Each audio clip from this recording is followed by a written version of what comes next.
नमस्कार दोस्तों। जैसा कि आपने ऊपर देखा होगा, एक गरीब लड़के के साथ अमीर लड़की की शादी। मैं कहानी सुनाने जा रहा हूँ। रमेश अपने माता पिता के साथ गांव में ही रहता था। उसकी एक बहन थी जो अपने भाई से बहुत प्रेम करती थी। एक दिन रमेश के पिता ने बोला, रमेश अब तुम बड़े हो गए हो बेटा, अब अपने पैरों पे खड़ा होकर कुछ कमाओ। गांव में रहने से काम नहीं चलेगा। रमेश बोला, पिताजी मैं नहीं जाऊंगा, आपकी यही सेवा करूंगा। पिताजी बोले, अरे बेटा, अब हमने अपना समय तो काट लिया। मैं नहीं चाहता हूँ कि तुम भी टूटी फूटी झोपड़ी में काम करो। दीनानाथ के लड़के से मैंने कह रखा है, उसके साथ शहर चले जाओ। वो तुम्हें अपने कंपनी में नौकरी लगा देगा, तुम्हारा जीवन सुधर जाएगा। पिताजी बोले, कुछ मत कहो बेटा, चले जाओ। रमेश बोला, ठीक है, मैं कल चला जाऊंगा। रमेश शहर जाने के लिए तैयार हुआ कि उसकी बहन उसके सामने आई और बोली, भैया अच्छे से कमाना, अपना ध्यान रखना। और वो शहर चला गया और नौकरी करने लगा। कुछ समय बीतने के साथ रमेश अपने मैनेजर के घर अक्सर आया जाया करता था।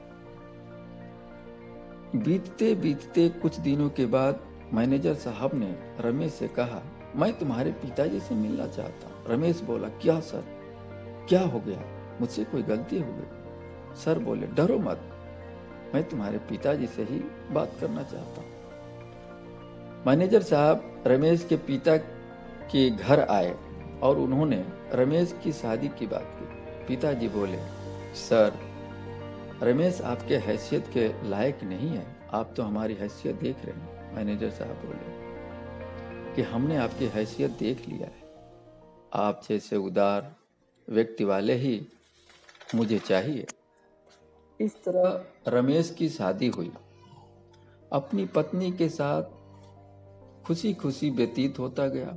उसके 2 बच्चे भी हुए, परंतु उर्मिला जो उसकी पत्नी थी, वो उसकी बहन से बहुत चिढ़ती थी, वो उससे ठीक से व्यवहार नहीं करती थी।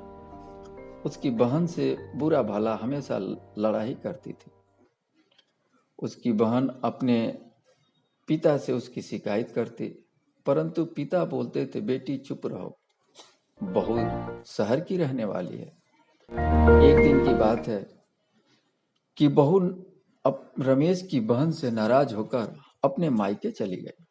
मायके जाने के बाद वो ये शर्त रखी कि जब तक आपकी बहन रहेगी, मैं आपके घर नहीं आऊंगी। रमेश बहुत परेशान हुआ। उसने यही सोचता रहा कि मैं इसीलिए अपने हैसियत के बराबर वाली लड़की से शादी करना चाहता हूँ। कुछ समय बीतने के बाद उर्मिला की अचानक तबीयत खराब हो जाती है। डॉक्टरों ने जवाब दे दिया कि ब्लड चाहिए और वो निगेटिव का ब्लड बैंक में हमारे खून नहीं है, जल्दी से जल्दी खून की व्यवस्था करो। रमेश की बहन का ब्लड ग्रुप वो निगेटिव था।